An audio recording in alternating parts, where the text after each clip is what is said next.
नमस्कार साथियों, स्वागत है आपका। देखिए आज है 28 अगस्त, ठीक है। और आपको पता है कि 27 तारीख को यानी कि कल नेपाल में भयंकर बाढ़ आई थी, जिसकी वजह से काफी लोगों की मौत हो चुकी है और बहुत से लोग घायल हैं, लापता हैं, ठीक है।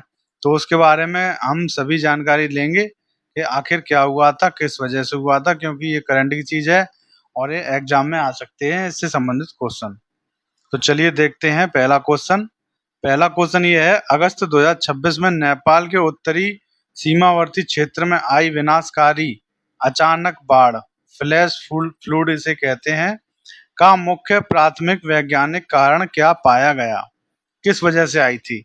मूसलाधार मानसूनी चक्रवात की वजह से, या फिर 7.8 तीव्रता का भूकंप आया था? शुरुआत में ये पाया गया था कि भूकंप आया है, ठीक है, तो ये नहीं था। कृत्रिम बांध का टूटना, कोई बांध टूट गया था, ये भी नहीं था। क्या था इसका जो कारण था? वो था हिमालय ग्लेशियर का टूटना व भूस्खलन। बहुत बड़ा हिस्सा ग्लेशियर का टूट गया था, जिससे भूस्खलन हुआ था और फ्लैश फ्लूड आया था, ठीक है। अगला क्वेश्चन देखते हैं। अगला क्वेश्चन है, हालिया रिपोर्टों और आधिकारिक आंकड़ों के अनुसार नेपाल में आई इस भीषण आपदा में लगभग कितने लोगों की मृत्यु दर्ज की गई है और कितने लापता हैं? लगभग 50 मृत, 100 लापता। इसका जो सही आंसर है वो है बी, 300 प्लस, मतलब 400 लोगों की तो डेथ हो चुकी है तुरंत ही, और 900 इसमें लिखा है, 900 से लेकर 1500 लोग लापता हैं और इनकी संख्या लगातार बढ़ती जा रही है, ठीक है। अगला क्वेश्चन देखिए। अगला क्वेश्चन है आपका, भारतीय विदेश मंत्रालय के अनुसार नेपाल तिब्बत सीमा क्षेत्र में आई इस आपदा में भारत के लगभग कितने नागरिक लापता असंपर्क दर्ज किए गए हैं? लगभग 288 भारतीय नागरिक, या फिर 25,000 भारतीय नागरिक? तो अभी तक 288 के लगभग भारतीय नागरिकों को लापता घोषित पाया गया है, ठीक है। अगला क्वेश्चन देखिए। इसमें हमने टोटल 15 क्वेश्चन लिए हैं इस टॉपिक के ऊपर, जिसमें कि जितने भी इंपोर्टेंट चीजें हैं वो सभी आ जाएंगी, ठीक है। हालिया जल प्रलय से नेपाल का कौन सा जिला और तिब्बत जो चीन के हिस्से में आता है, सीमा का प्रमुख व्यापारिक चेक पोस्ट सर्वाधिक प्रभावित हुआ है? कौन सा चेक पोस्ट सर्वाधिक प्रभावित हुआ है या फिर कौन सा जिला, तो वो आपको बताना है। तो वो है आपका रसुवा जिला एवं गिरोरिंग बॉर्डर, ठीक है, गिरोंग बॉर्डर। ऑप्शन ए आपका एकदम ठीक है। अगला क्वेश्चन देखिए। अगला क्वेश्चन है, इस भीषण जल प्रलय से नेपाल की ऊर्जा प्रणाली को बड़ा झटका लगा है। कौन सी प्रमुख जल विद्युत परियोजनाएं क्षतिग्रस्त हुई हैं? तो इस बाढ़ से कौन सी जो है परियोजना क्षतिग्रस्त हुई है, वो आप चारों ऑप्शन देख सकते हैं। भाखड़ा नागल टहरी विद्युत, या फिर आपकी सरदार सरोवर परियोजना, ठीक है। तो इसमें हुई है आपकी रुसवागढ़ी 1100 111 व त्रिशूली 3A। ये जो जल विद्युत परियोजनाएं हैं ये प्रभावित हुई हैं, ठीक है। अगला क्वेश्चन देखिए। अगला क्वेश्चन है, इस आपदा के दौरान किन प्रमुख नदियों के जल ग्रहण क्षेत्र में भयानक जल व मलबे का बहाव देखा गया? कर्णाली व महाकाली नदी, भोटे कोसी, हिंद खोला त्रिशूली, मेची व तीस्ता नदी, बागमती व कमला नदी। तो इसमें जो एकदम विद्युत देखा गया है वो है आपका ऑप्शन बी, भोटे कोसी, लेंदे, खोला व त्रिशूली नदी, ठीक है। ऑप्शन बी आपका एकदम ठीक है। अगला क्वेश्चन देखिए। अगला क्वेश्चन है आपका, नेपाल की त्रिशूली और नारायणी नदी प्रणाली भारतीय राज्य बिहार में प्रवेश करने पर किस नाम से जानी जाती हैं?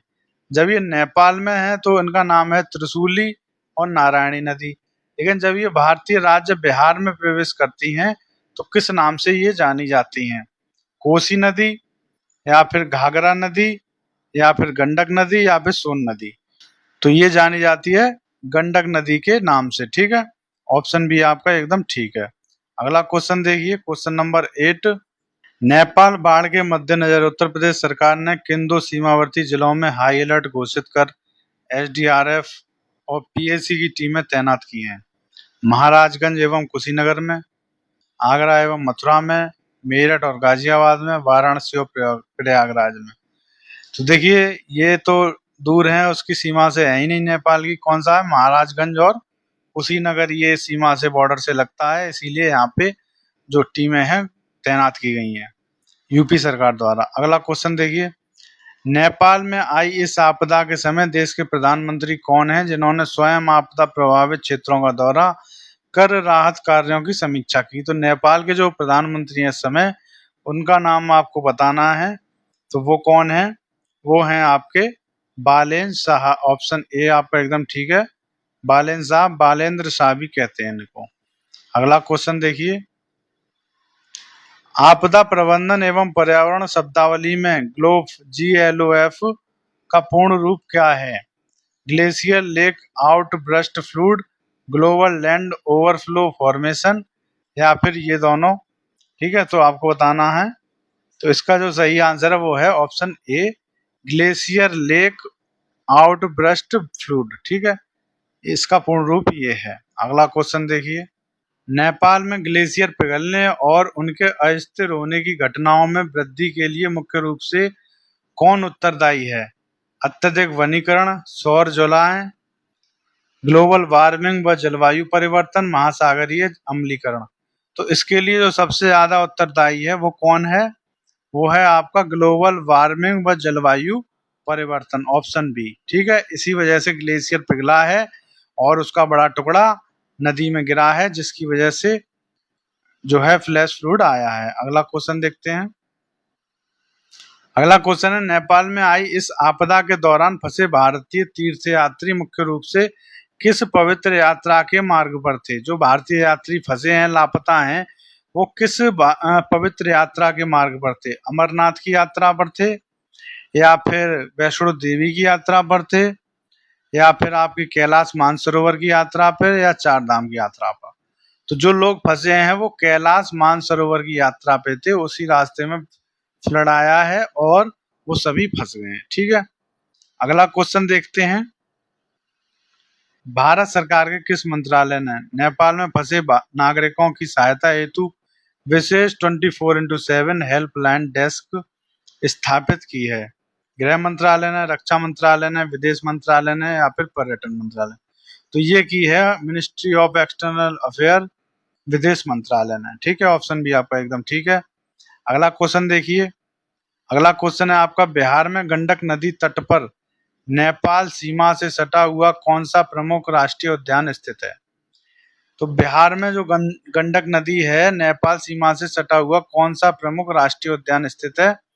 वाल्मीकि राष्ट्रीय उद्यान, दुधवा राष्ट्रीय उद्यान, जिम कॉर्बेट नेशनल पार्क, या फिर काजीरंगा राष्ट्रीय उद्यान?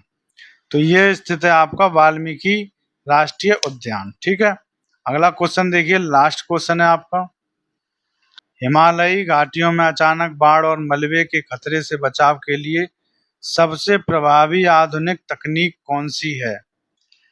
नदी तल का खनन, कंक्रीट की दीवारें बनाना, सैटेलाइट आधारित EWS सेंसर नेटवर्क, या फिर वनों की कटाई?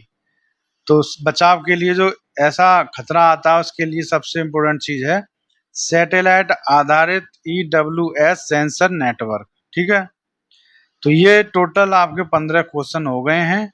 इनकी जो PDF है वो भी आपको हमारे टेलीग्राम चैनल पर मिल जाएगी, तो आप टेलीग्राम चैनल को ज्वाइन कर सकते हैं। डिस्क्रिप्शन में उसकी जो है लिंक है, वहाँ पे जाके टेलीग्राम ज्वाइन करें और PDF ले लें तब तक रिवीजन करने के लिए, और इसको पढ़ें। इसमें से एक क्वेश्चन आपके एग्जाम में, जैसे आपका पेट है 2026 और जितने भी एग्जाम है आपके TGT PGT, उनमें ये आ सकता है। तो मिलते हैं अगली वीडियो में, तब तक के लिए थैंक यू।